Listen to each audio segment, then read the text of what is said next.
Capítulo 2. La fe de los mártires.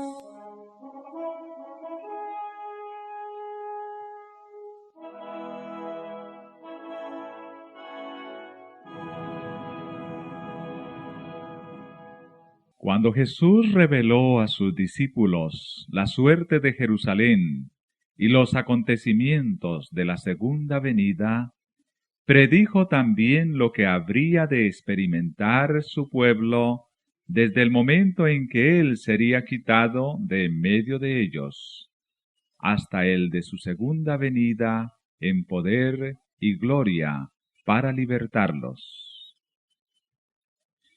Desde el monte de los Olivos vio el Salvador las tempestades que iban a azotar a la Iglesia apostólica y, penetrando aún más en lo porvenir, su ojo vislumbró las fieras y desoladoras tormentas que se desatarían sobre sus discípulos en los tiempos de oscuridad y de persecución que habían de venir.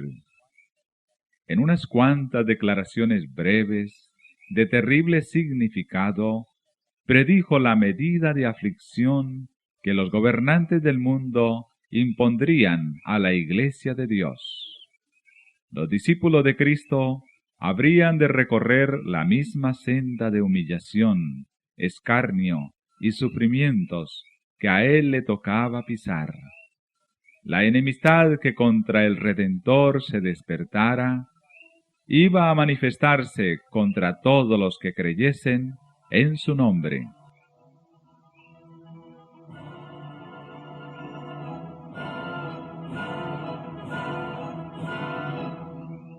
La historia de la Iglesia primitiva atestigua que se cumplieron las palabras del Salvador. Los poderes de la tierra y del infierno se coligaron para atacar a Cristo en la persona de sus discípulos. El paganismo previó que de triunfar el Evangelio, sus templos y sus altares serían derribados, y reunió sus fuerzas para destruir el cristianismo. Encendióse el fuego de la persecución. Los cristianos fueron despojados de sus posesiones y expulsados de sus hogares. Todos ellos sufrieron gran combate de aflicciones. Experimentaron vituperios y azotes, y a más de esto, prisiones y cárceles. Muchos sellaron su testimonio con su sangre. Nobles y esclavos, ricos y pobres, sabios e ignorantes, todos eran muertos sin misericordia.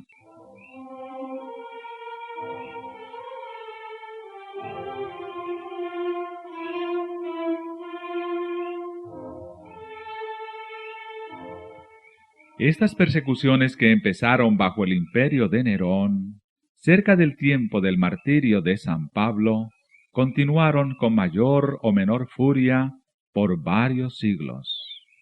Los cristianos eran inculpados calumniosamente de los más espantosos crímenes y eran señalados como la causa de las mayores calamidades, hambres, pestes y terremotos.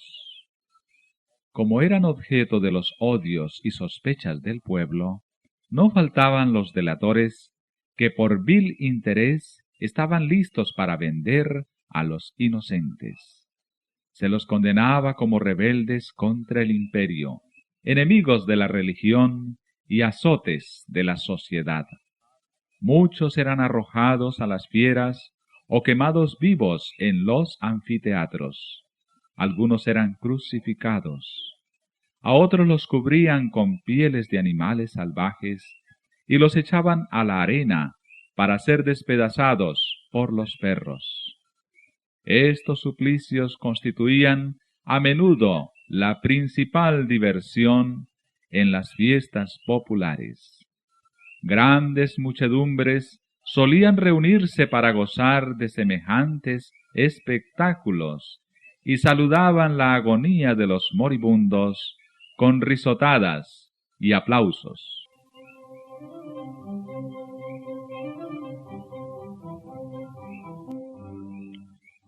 Doquiera fuesen los discípulos de Cristo en busca de refugio, se les perseguía como a animales de rapiña. Se vieron puestos obligados a buscar escondite en lugares desolados y solitarios. Anduvieron destituidos, afligidos, maltratados, de los cuales el mundo no era digno, andando descaminados por los desiertos y por las montañas, y en las cuevas y en las cavernas de la tierra. Las catacumbas ofrecieron refugio a millares de cristianos. Debajo de los cerros, en las afueras de la ciudad de Roma, se habían cavado a través de tierra y piedra largas galerías subterráneas, cuya oscura e intrincada red se extendía leguas más allá de los muros de la ciudad. En estos retiros, los discípulos de Cristo sepultaban a sus muertos y hallaban hogar cuando se sospechaba de ellos y se los proscribía. Cuando el dispensador de la vida despierte a los que pelearon la buena batalla, muchos mártires de la fe de Cristo se levantarán de entre aquellas cavernas tenebrosas.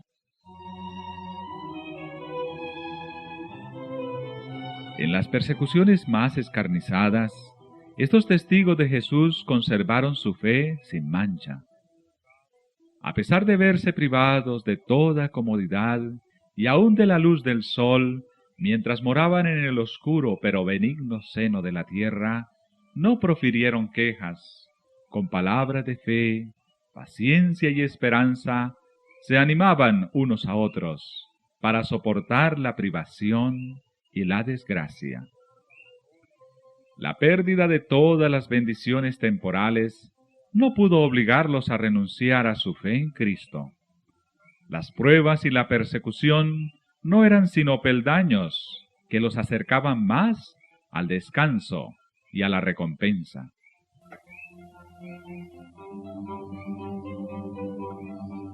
Como los siervos de Dios en los tiempos antiguos, muchos fueron muertos a palos, no admitiendo la libertad para alcanzar otra resurrección mejor.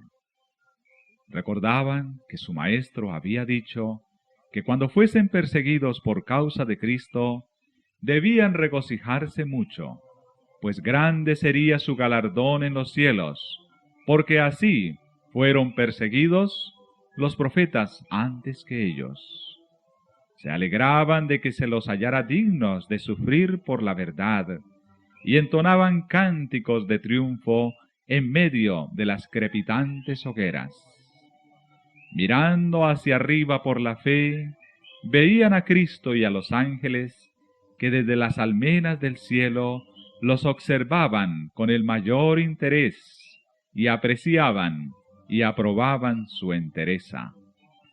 Descendía del trono de Dios hasta ellos una voz que decía: «Sé fiel hasta la muerte, y yo te daré la corona de la vida».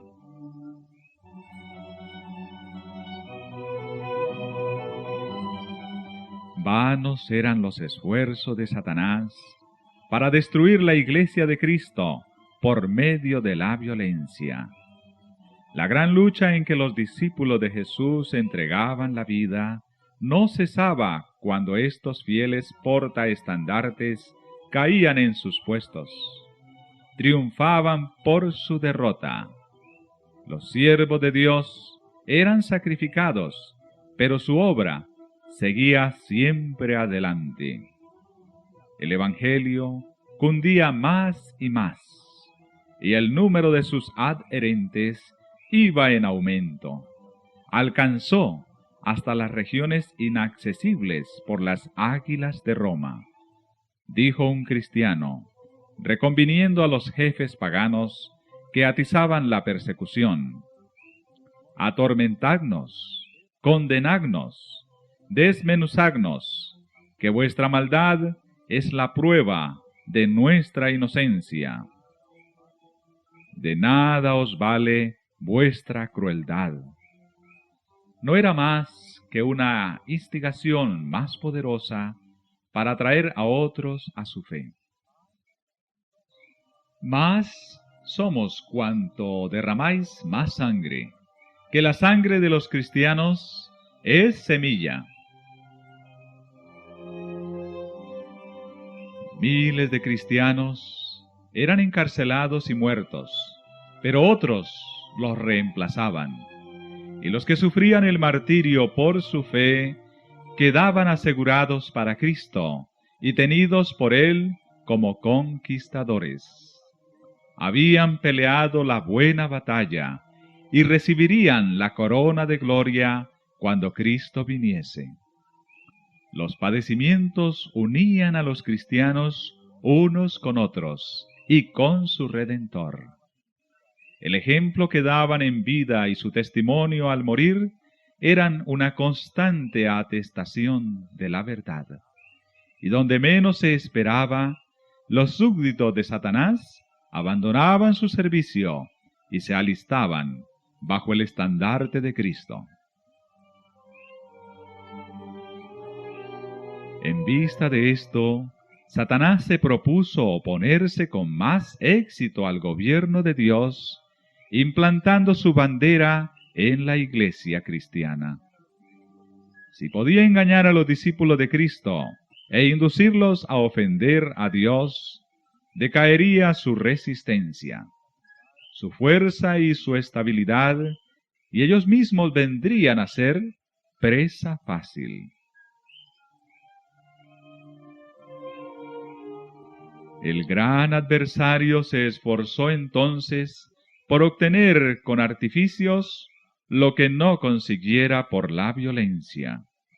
Cesó la persecución y la reemplazaron las peligrosas seducciones de la prosperidad temporal y del honor mundano.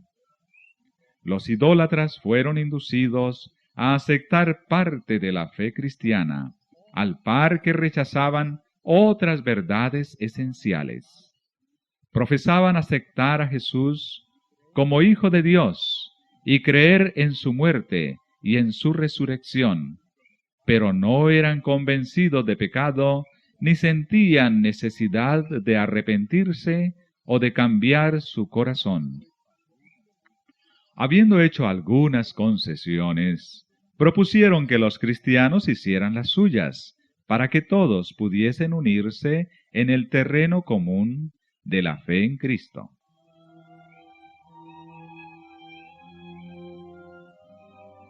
La Iglesia se vio entonces en gravísimo peligro, y en comparación con él, la cárcel, las torturas, el fuego y la espada eran bendiciones. Algunos cristianos permanecieron firmes, declarando que no podían transigir. Otros se declararon dispuestos a ceder o a modificar en algunos puntos su confesión de fe y a unirse con los que habían aceptado parte del cristianismo, insistiendo en que ello podría llevarlos a una conversión completa. Fue un tiempo de profunda angustia para los verdaderos discípulos de Cristo. Bajo el manto de un cristianismo falso, Satanás se introducía en la iglesia para corromper la fe de los creyentes y apartarlos de la palabra de verdad.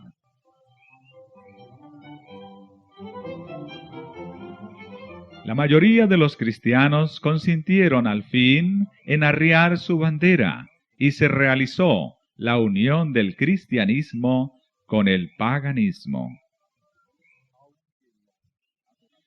Aunque los adoradores de los ídolos profesaban haberse convertido y unido con la Iglesia, seguían aferrándose a su idolatría, y sólo habían cambiado los objetos de su culto por imágenes de Jesús y hasta de María y de los santos. La levadura de la idolatría, introducida de ese modo en la Iglesia, prosiguió su funesta obra.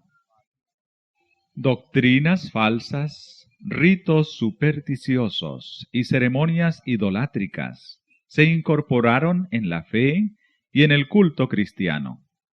Al unirse los discípulos de Cristo con los idólatras, la religión cristiana se corrompió y la Iglesia perdió su pureza y su fuerza. Hubo, sin embargo, creyentes que no se dejaron extraviar por esos engaños y, adorando solo a Dios, se mantuvieron fieles al autor de la verdad.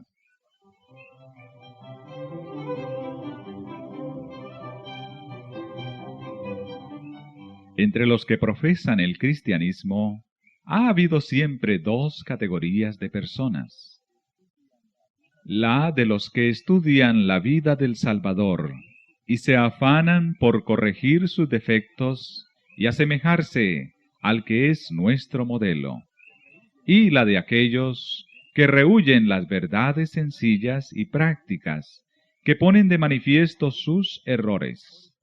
Aún en sus mejores tiempos la Iglesia no contó exclusivamente con fieles verdaderos, puros y sinceros. Nuestro Salvador enseñó que no se debe recibir en la Iglesia a los que pecan voluntariamente. No obstante, unió consigo mismo a hombres de carácter defectuoso y les concedió el beneficio de sus enseñanzas y de su ejemplo, para que tuviesen oportunidad de ver sus faltas y enmendarlas. Entre los 12 apóstoles hubo un traidor. Judas fue aceptado no a causa de los defectos de su carácter, sino a pesar de ellos. Estuvo unido con los discípulos para que, por la instrucción y el ejemplo de Cristo, aprendiese lo que constituye el carácter cristiano, y así pudiese ver sus errores, arrepentirse y, con la ayuda de la gracia divina, purificar su alma, obedeciendo a la verdad. Pero Judas no anduvo en aquella luz que tan misericordiosamente le iluminó. Antes bien, abandonándose al pecado, atrajo las tentaciones de Satanás. Los malos rasgos de su carácter llegaron a predominar. Entregó su mente al dominio de las potestades tenebrosas. Se airó cuando sus faltas fueron reprendidas y fue inducido a cometer el espantoso crimen de vender a su maestro. Así también obran todos los que acarician el mal mientras hacen profesión de piedad y aborrecen a quienes les perturban la paz, condenando su vida de pecado. Como Judas, en cuanto se les presente la oportunidad, traicionarán a los que para su bien les han amonestado.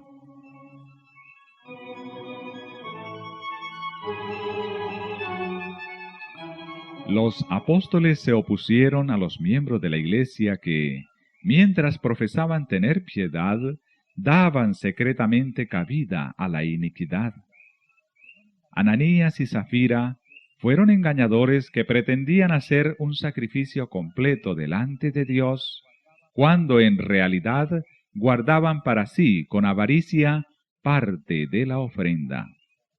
El Espíritu de verdad reveló a los apóstoles el carácter verdadero de aquellos engañadores, y el juicio de Dios libró a la Iglesia de aquella inmunda mancha que empañaba su pureza.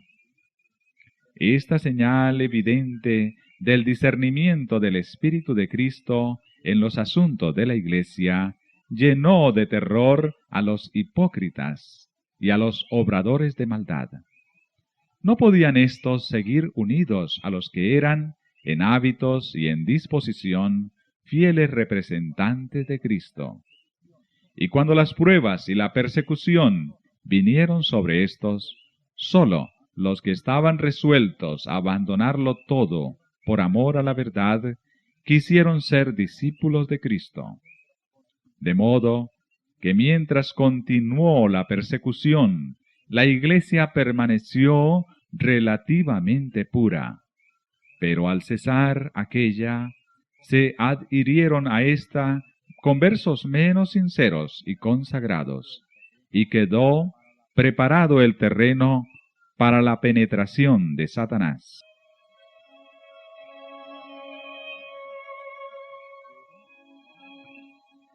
Pero no hay unión entre el príncipe de luz y el príncipe de las tinieblas, ni puede haberla entre los adherentes del uno y los del otro.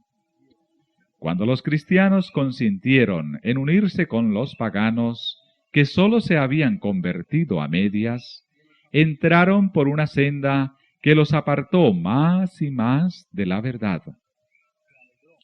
Satanás se alegró mucho de haber logrado engañar a tan crecido número de discípulos de Cristo. Luego ejerció aún más su poder sobre ellos y los indujo a perseguir a los que permanecían fieles a Dios. Los que habían sido una vez defensores de la fe cristiana eran los que mejor sabían cómo combatirla, y estos cristianos apóstatas, junto con sus compañeros semipaganos, dirigieron sus ataques contra los puntos más esenciales de las doctrinas de Cristo.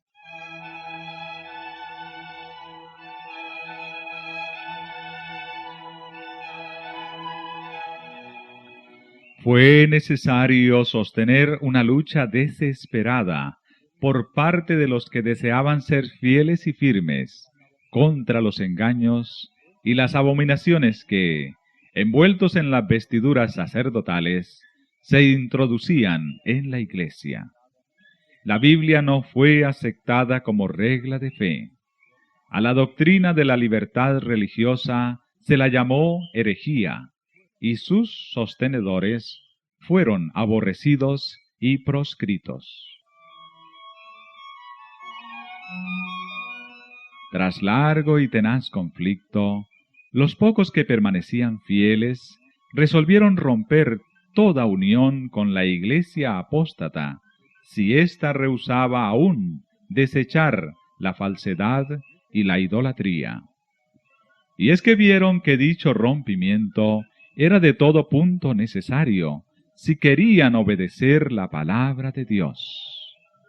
No se atrevían a tolerar errores fatales para sus propias almas y dar así un ejemplo que ponía en peligro la fe de sus hijos y la de los hijos de sus hijos. Para asegurar la paz y la unidad, estaban dispuestos a cualquier concesión que no contrariase su fidelidad a Dios. Pero les parecía que sacrificar un principio por amor a la paz era pagar un precio demasiado alto.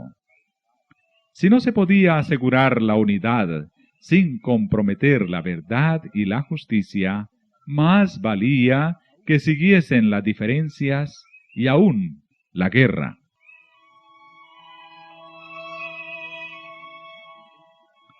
Bueno sería para la Iglesia y para el mundo que los principios que aquellas almas vigorosas sostuvieron revivieran hoy en los corazones de los profesos hijos de Dios. Nótase hoy una alarmante indiferencia respecto de las doctrinas que son como las columnas de la fe cristiana. Está ganando más y más terreno la opinión de que, al fin y al cabo, dichas doctrinas no son de vital importancia. Semejante degeneración del pensamiento fortalece las manos de los agentes de Satanás, de modo que las falsas teorías y los fatales engaños que en otros tiempos eran rebatidos por los fieles que exponían la vida para resistirlos, encuentran ahora aceptación por parte de miles y miles que declaran ser discípulos de Cristo.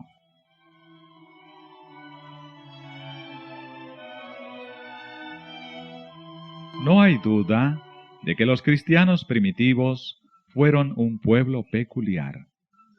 Su conducta intachable y su fe inquebrantable constituían un reproche continuo que turbaba la paz del pecador.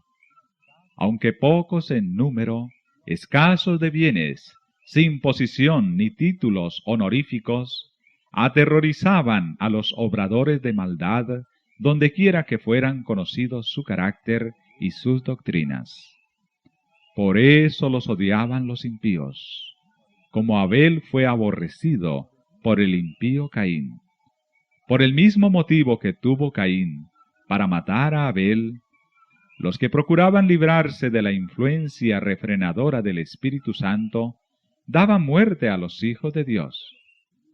Por ese mismo motivo los judíos habían rechazado y crucificado al Salvador, es a saber, porque la pureza y la santidad del carácter de éste constituían una reprensión constante para su egoísmo y corrupción. Desde el tiempo de Cristo hasta hoy, sus verdaderos discípulos han despertado el odio y la oposición de los que siguen con deleite los senderos del mal.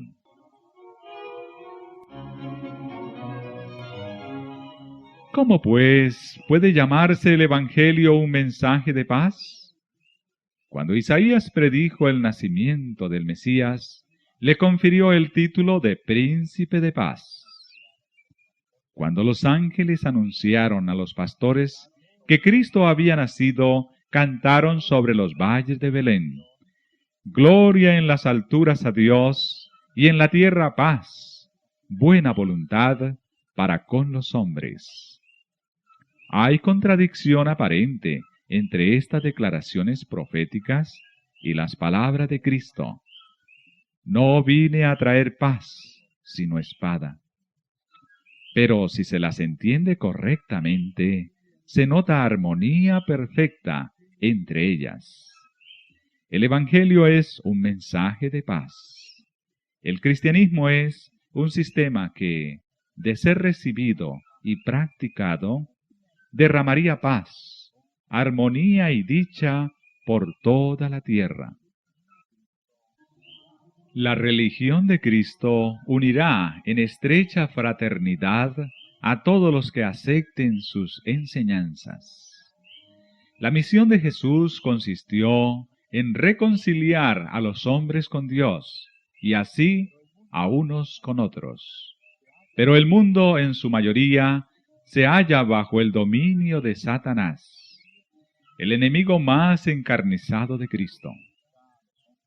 El Evangelio presenta a los hombres principios de vida que contrastan por completo con sus hábitos y deseos, y por esto se rebelan contra él. Aborrecen la pureza que pone de manifiesto y condena sus pecados, y persiguen y dan muerte a quienes los instan a reconocer sus sagrados y justos requerimientos. Por esto, es decir, por los odios y disensiones que despiertan las verdades que trae consigo, el Evangelio se llama una espada.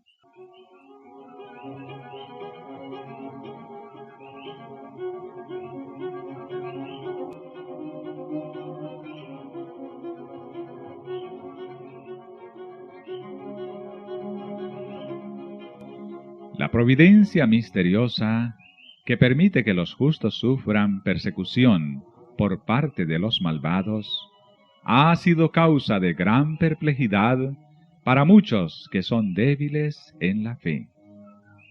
Hasta los hay que se sienten tentados a abandonar su confianza en Dios, porque Él permite que los hombres más viles prosperen, mientras que los mejores y los más puros sean afligidos y atormentados por el cruel poderío de aquellos.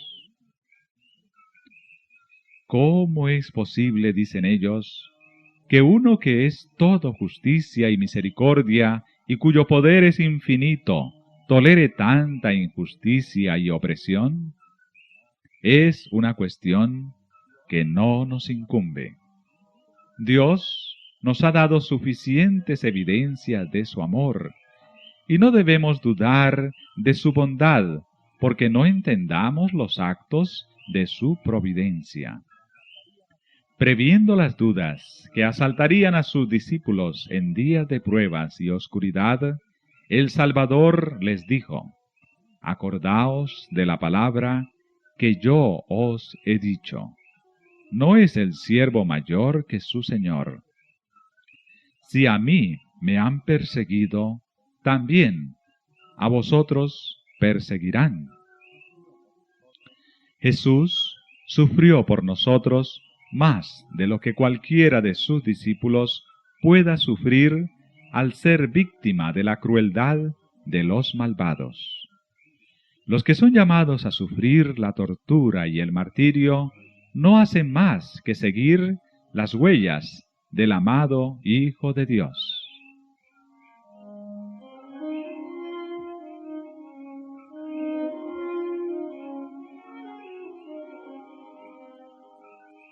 El Señor no tarda su promesa. Él no se olvida de sus hijos ni los abandona, pero permite a los malvados que pongan de manifiesto su verdadero carácter para que ninguno de los que quieran hacer la voluntad de Dios sea engañado con respecto a ellos. Además, los rectos pasan por el horno de la aflicción para ser purificados y para que por su ejemplo otros queden convencidos de que la fe y la santidad son realidades, y finalmente, para que su conducta intachable condene a los impíos y a los incrédulos.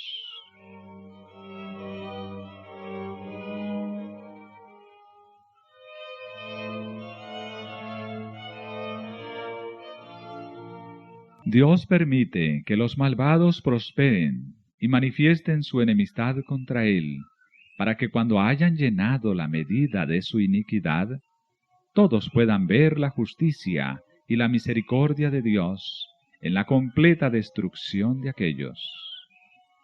Pronto llega el día de la venganza del Señor, cuando todos los que hayan transgredido su ley y oprimido a su pueblo recibirán la justa recompensa de sus actos.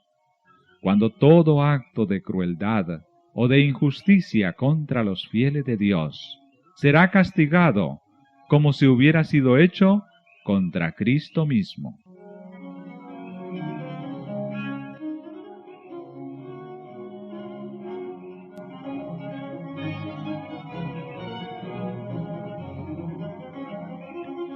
Otro asunto hay de más importancia aún, que debería llamar la atención de las iglesias en el día de hoy. El apóstol Pablo declara que todos los que quieren vivir piamente en Cristo Jesús padecerán persecución. ¿Por qué entonces parece adormecida la persecución en nuestros días? El único motivo es que la Iglesia se ha conformado a las reglas del mundo y por lo tanto no despierta oposición. La religión que se profesa hoy no tiene el carácter puro y santo que distinguiera a la fe cristiana en los días de Cristo y sus apóstoles. Si el cristianismo es aparentemente tan popular en el mundo, ello se debe tan solo al espíritu de transigencia con el pecado, a que las grandes verdades de la palabra de Dios son miradas con indiferencia, y a la poca piedad vital que hay en la Iglesia. Reavivan la fe y el poder de la Iglesia primitiva, y el espíritu de persecución revivirá también, y el fuego de la persecución volverá a encenderse.